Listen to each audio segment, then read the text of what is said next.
bien, bonjour à toutes et à tous. Je suis vraiment ravi d'être avec vous. Ça me rappelle mon ancien presque métier d'enseignant, avec un public peut-être plus attentif, j'espère. Merci au SOWO pour l'accueil et le fait d'organiser ce genre de petites conversations, de petites causeries. Je trouve que c'est vraiment bien qu'on ait ces nouveaux aspects de la vie sociale et intellectuelle sur notre territoire. Et en plus avec des personnalités et puis des thématiques différentes chaque semaine. J'ai pu voir à chaque fois que voilà, c'était hyper intéressant. Je suis également ravi de vous parler de politique parce que je pense que la politique de nos jours, en fait, c'est un mot qui est un peu galvaudé. On dit ouais, c'est de la politique, c'est pas bien, etc. Eh bien non, moi je pense que la politique c'est bien. Et la politique, faut en parler. Faut dire que c'est ce qui nous lie aussi tous ensemble. Et donc je vais vous parler de politique et notamment politique mobilité et politique environnement. On pourra éventuellement élargir tout à l'heure les questions au niveau de cette politique. Mais en tout cas, voilà, en tout cas ce que je veux vous faire passer comme premier message, c'est que la politique c'est bien et il faut en parler. Première chose, en 2002, qu'est-ce qui s'est passé en 2002? Jacques Chirac fait une intervention à l'ONU et il dit cette fameuse phrase en 2002, donc il y a 20 ans. La maison brûle et nous regardons ailleurs. Cette phrase, moi, je l'ai pris de plein fouet à l'époque et c'est ce qui a aussi un peu commencé à signer mon engagement. Alors vous allez dire, tiens, Jacques Chirac, j'aurais pas pensé que Guillaume Deru était si en lien avec Jacques Chirac. N'empêche que ces mots m'ont frappé. J'avais 20 ans à l'époque et je me suis dit, oui, il faut faire quelque chose. Et c'est ce qui a commencé à signer justement mon engagement et mon appétence sur les questions environnementales. Et par contre, on est aujourd'hui en 2021, qu'est-ce qui s'est passé depuis? J'aurais envie de dire pas grand-chose, malheureusement. On peut penser que voilà, les États ont mis en place des petites choses pour essayer d'eux, mais on voit bien que dès qu'on commence à mettre des mesures un petit peu environnementalement engagées, on a tout de suite des confrontations avec la population qui sont assez délicates. On a eu les bonnets rouges en Bretagne, on a eu les gilets jaunes après, etc. Donc en fait, on va voir aussi que ces mesures environnementales, elles ne peuvent s'accompagner que de mesures sociales également en contrepartie. Sinon, c'est trop compliqué et ce n'est pas du tout acceptable par notre population. Et puis, donc, il y a ces mots de Jacques Chirac en 2002 et puis maintenant, il y a l'actualité. Je pense qu'on n'a pas besoin d'aller très loin dans l'actualité. Juste en ce moment, l'Allemagne, les inondations avec la Belgique.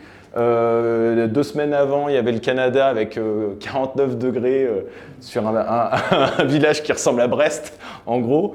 Donc voilà, il n'y a pas besoin d'aller bien loin dans notre historique pour voir que c'est complètement déréglé, que toutes les mesures qu'on fera maintenant, en fait, il y a un laps de temps d'environ, une inertie d'environ 20 à 30 ans avant que ces mesures puissent faire effet. Et ce laps de temps de 30 ans, voilà, qu'est-ce qu'on en fait? Est-ce qu'on va dedans? Il va falloir changer radicalement les choses et on voit bien que le changement radical, ce n'est pas pour maintenant. Donc c'est peut-être l'environnement qui va nous obliger à le faire puisque finalement de nous-mêmes, on n'a pas réussi et ce depuis au moins 20 ans. Je rappelle aussi qu'en 90, le rapport du GIEC de 90 avait clairement annoncé tous les événements qui vont se passer maintenant. Les inondations, les incendies, les canicules, les manques d'eau, etc. Donc, on a un défi immense, nous, en tant que collectivité, en tant que politique, vous, en tant qu'acteur économique, d'arriver à justement faire passer le message. Je pense qu'il y a aussi le message à faire passer. Ça commence à arriver dans les écoles. Je pense que nos enfants sont sensibilisés. Et je ne sais pas pourquoi, à partir d'une vingtaine d'années, quand ils ont 20 ans, j'ai l'impression que ce message, à partir du moment où on rentre un peu dans la vie active, eh bien, ce message disparaît petit à petit. En tout cas, voilà, moi je vais vous parler de ce qu'on peut faire ici à notre échelle. Je pense que la technique du colibri est aussi assez intéressante. C'est de dire chacun fait sa part à son échelle. Moi je l'ai toujours vécu comme ça dans ma vie personnelle et maintenant dans ma vie politique. Voilà, on va essayer de faire déjà à notre échelle ce qu'on peut. Juste pour vous rappeler la vision globale pour Bourg-Saint-Maurice-les-Arcs que l'on a nous, donc le chapeau, c'est une destination responsable. C'est-à-dire que quand je vais à Bourg-Saint-Maurice-les-Arcs, je sais que je vais dans un lieu qui respecte l'environnement, qui est responsable d'un point de vue environnemental, mais j'ai dit aussi d'un point de vue social et d'un point de vue économique. C'est-à-dire qu'on a aussi besoin d'économie, on a besoin de liens les uns les autres. Donc voilà, c'est vraiment les 3 piliers du développement durable, il faut vraiment les respecter.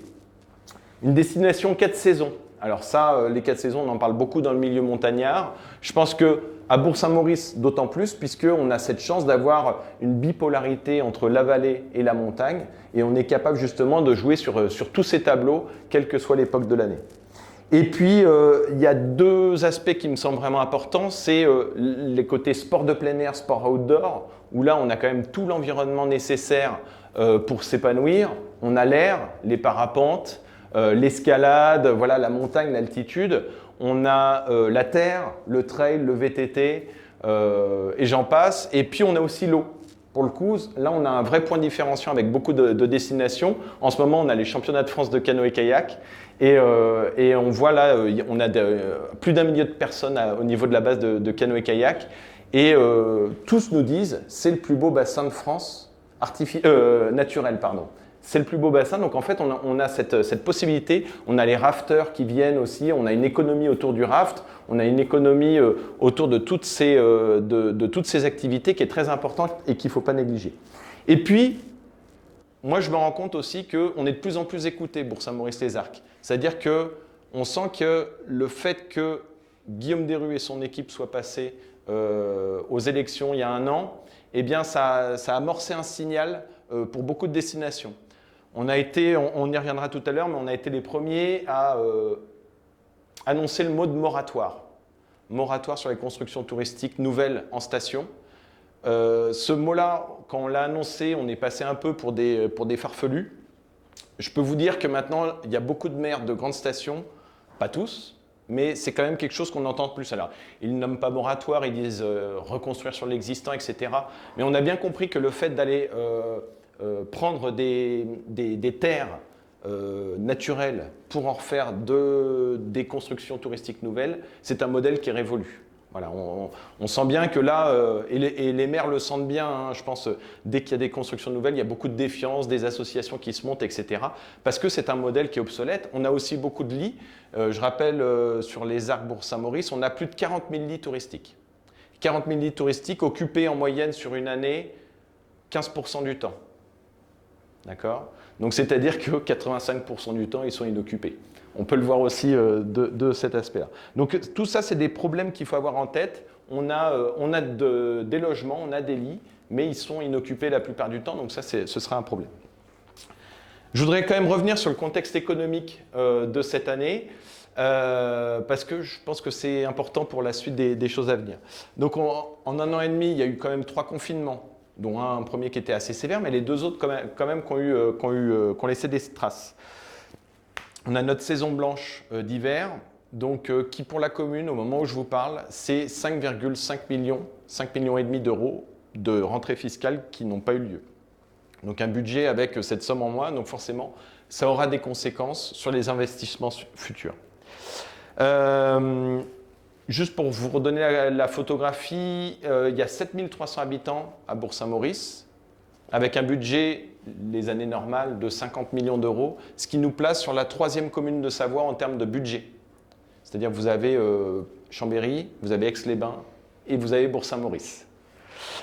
Et un dernier chiffre qui me semble important, c'est la superficie de la commune, puisque si vous allez de l'Aiguille des Glaciers à l'Aiguille Rouge et du Beaufortin jusqu'au Miravidi, vous avez un territoire de 180 km² avec 150 km de route. Donc tout ça, c'est énormément de frais. Voilà, de tous les ans, on doit entretenir ces routes, on doit entretenir les villages, il y a 39 villages. Voilà, c'est des petits frais, mais qui fait que tous les ans, on a 3 millions d'euros qui sont consacrés à l'entretien récurrent de nos espaces. Et puis, on a une feuille de route qu'on a appelée Bourg-Saint-Maurice-les-Arcs 2030 et qui doit justement nous permettre, en 10 ans, d'arriver à un modèle équilibré, que ce soit, on parlait voilà, d'un point de vue environnemental, économique et social. Cette feuille de route a été donnée à notre délégataire de domaine skiable, elle a été donnée à notre office de tourisme et puis elle a été donnée à nos services à la commune, donc pour que tout le monde puisse s'appuyer sur les mêmes bases pour avoir une même vision et suivre le même cheminement jusqu'en 2030 avec des objectifs bien précis. J'en donnerai quelques-uns aujourd'hui. Est-ce qu'on peut passer la diapo sur le bilan des émissions de gaz à effet de serre en Tarentaise? Voilà, super. Donc, je voulais attaquer avec cette première diapo pour vous donner un aperçu global des émissions de gaz à effet de serre en Tarentaise qui a été fait par la PTV en 2016 ou en 2018. Donc, ce gros carré, ce gros camembert noir, c'est juste les transports de personnes. Hein. Pour rappel, dans une destination habituelle, enfin dans une destination dans une ville ou dans un lieu normal, en fait, c'est à peu près 25% les transports. D'accord ? Nous, on est à 50%. 50%. Et quand vous voyez le détail de ces 50% de transport, il y en a 63%, c'est l'avion, 30% la voiture et 2% bus, autocar et puis le train.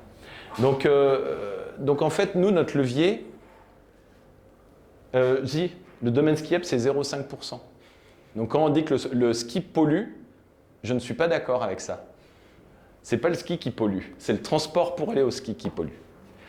Et aussi, on peut nous vendre de la dameuse à hydrogène.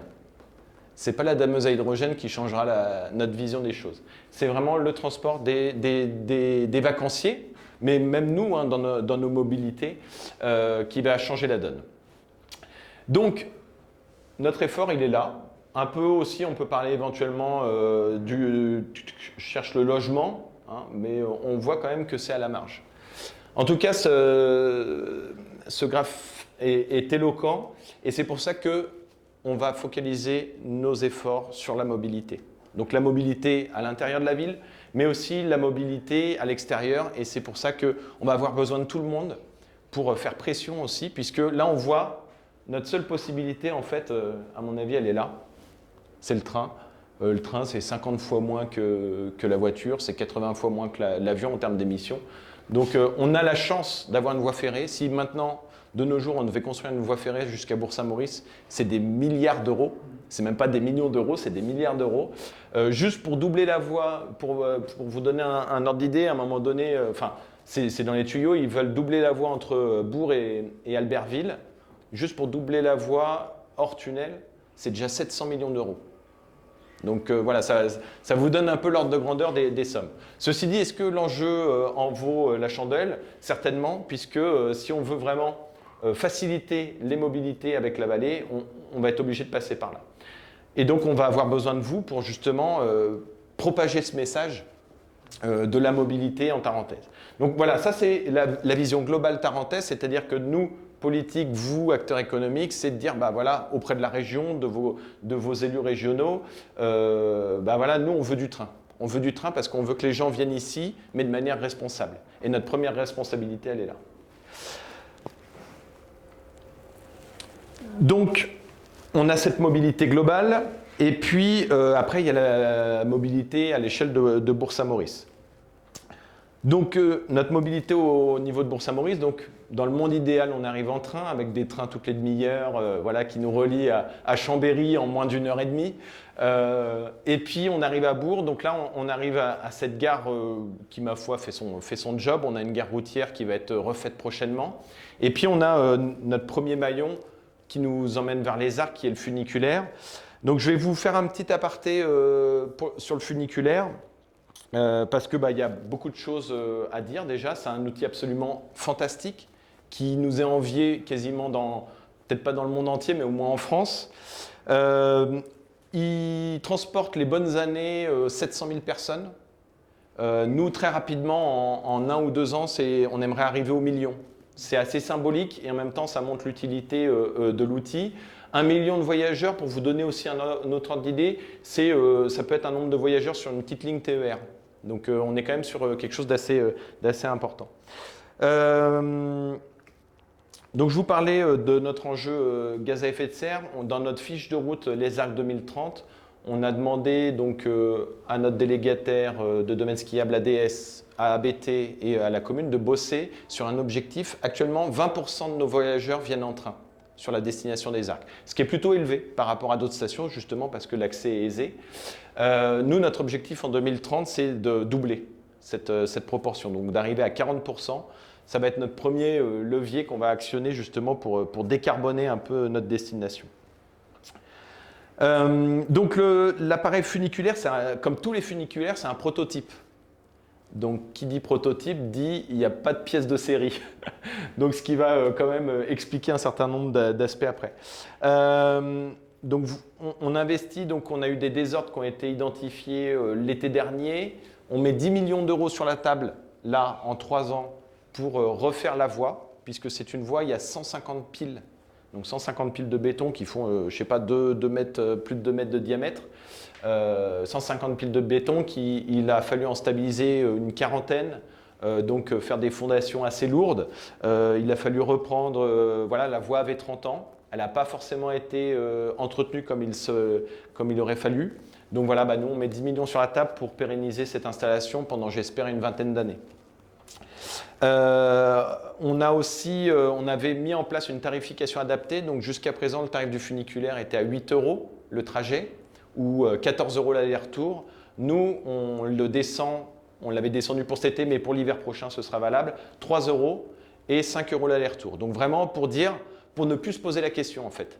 Moi, je ne sais pas si vous est arrivé déjà à cette situation. Vous dites, est-ce que je prends le funi, j'ai de la famille qui est là, on va visiter les arcs. On regarde, 3 adultes, 3 enfants, hop, il y en a pour 80 euros, quoi.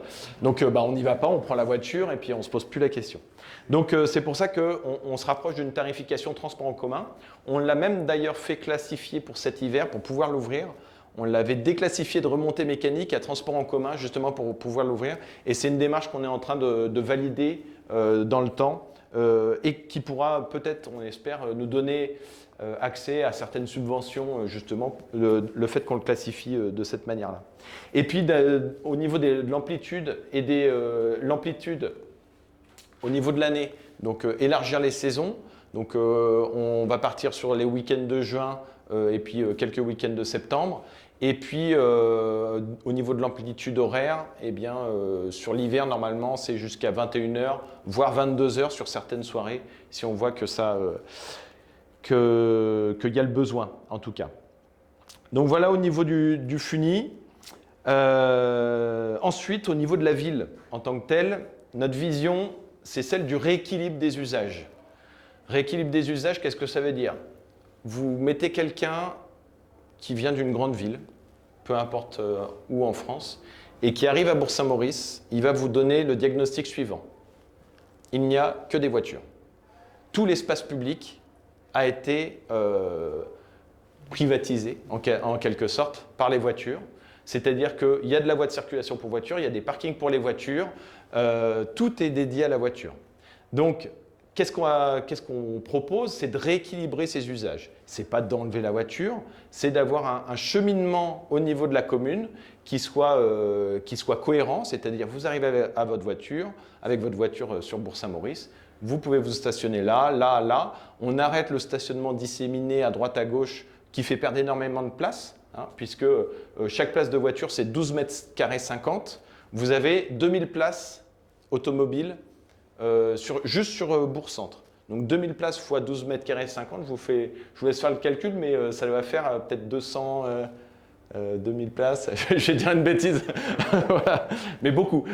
Une surface non négligeable et une surface aussi artificialisée. Donc c'est-à-dire avec du bitume, c'est des eaux de ruissellement qui ne coulent plus, etc. Donc un rééquilibrage, on a essayé déjà au niveau de la nationale d'élargir les voies cyclables, je ne sais pas si vous avez vu sur la partie qui a été refaite récemment.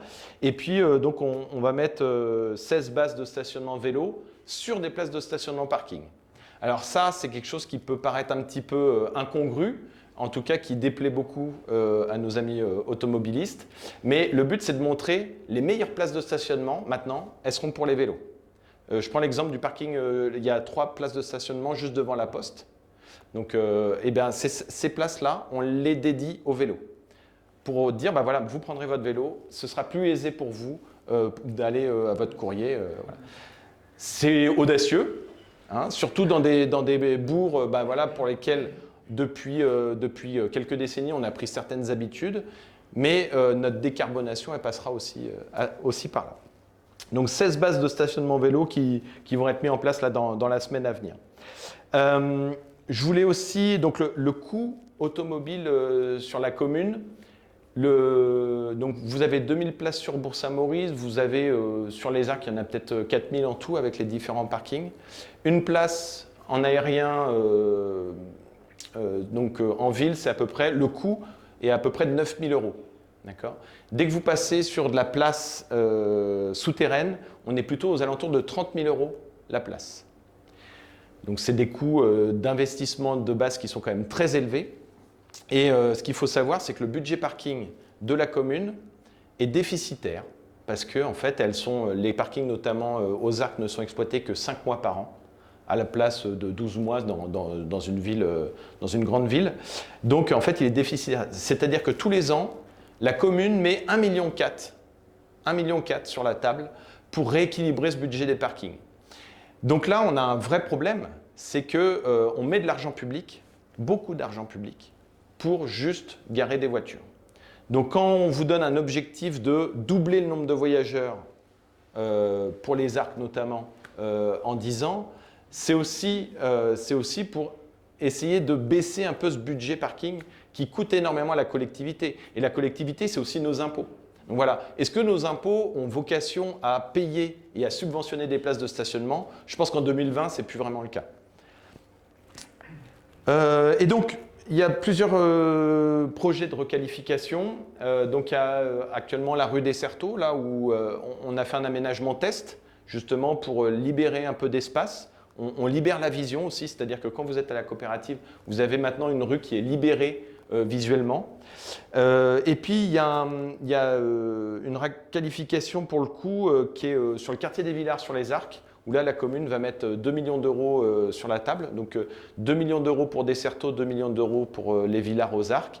Alors là, pour ceux qui connaissent la place des Villars aux Arcs, c'est une énorme étendue bitumée, où il ne se passe absolument rien. Et donc le but là, c'est vraiment de désartificialiser, débitumer, revégétaliser ces espaces publics. Et puis, voilà, je pense que j'ai à peu près tout dit pour ces gros travaux. On va parler maintenant, j'ai fini un peu au niveau des mobilités. Je vais vous parler un peu plus au niveau de la politique environnement de la commune. Donc je vous parlais aussi de la revégétalisation. Il y a un gros chantier aussi là, ça va être de replanter des arbres, notamment en ville. Toutes les études, tout montre que l'erreur à ne pas faire, c'est de couper des arbres. Quand ils sont là, il faut absolument les garder ou alors il faut les replanter. Enfin voilà, faut entretenir tout ça. C'est vraiment des îlots de fraîcheur, surtout quand on est dans des zones ici à Bourg où maintenant on a des températures assez importantes. Donc là, c'est replanter les arbres, désartificialiser le sol tant qu'on peut. C'est-à-dire dès qu'on peut, ça va être de mettre un peu de gazon, un peu de fleurs, etc. pour faire justement baisser cette minéralité qui, je vous le rappelle, absorbe énormément la chaleur et le rayonnement du soleil. Ensuite, donc les grandes actions qu'on a proposées, donc c'est le moratoire, comme je vous disais en préambule, sur les constructions touristiques neuves, donc qui commence à ruisseler à infuser au niveau des idées et au niveau des différentes collectivités de montagne. On a obtenu le label Flocon Vert. Alors voilà, c'est ce qu'on appelle les petites victoires.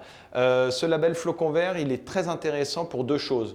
Il met en valeur justement la politique environnementale de la ville au niveau de tous les aspects que je vous ai donnés. Et puis, il met aussi en avant la gouvernance qu'on peut mettre dans une commune. Et là, la gouvernance qui leur a beaucoup plu, c'est qu'on ait remis un conseil municipal des jeunes.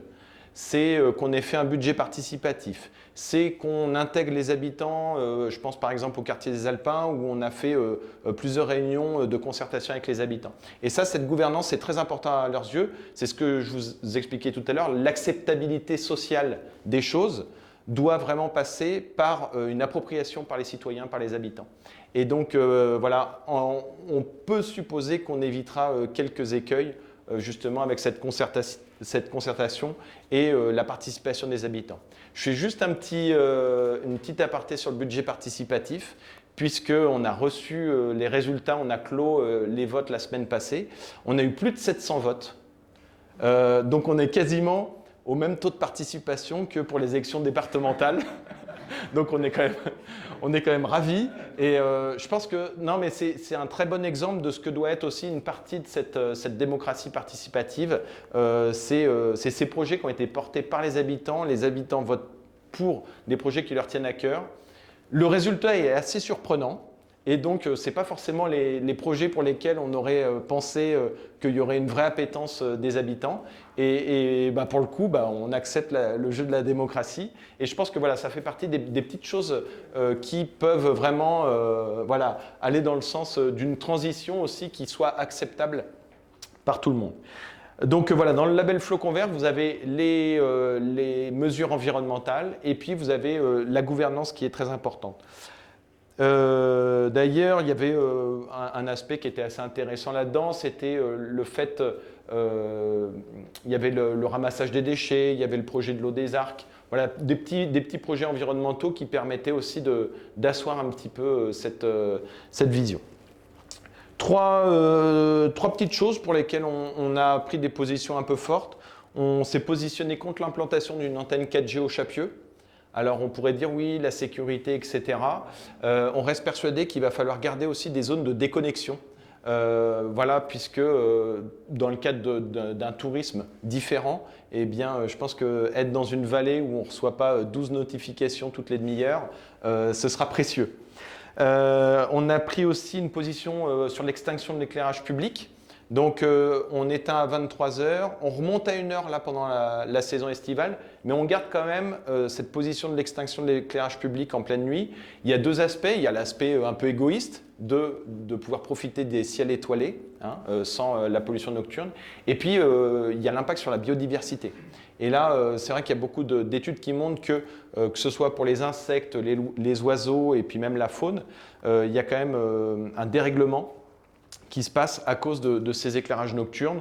Et donc, on a pris cette position qui passe plutôt bien.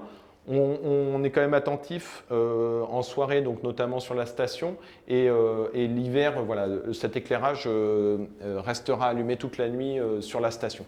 Mais sinon, voilà, tout se passe à peu près bien là-dessus. Et puis, on parlait de gouvernance, et c'est vrai qu'il y a quelque chose qui a très bien marché. On a fait entretenir les sentiers par les habitants.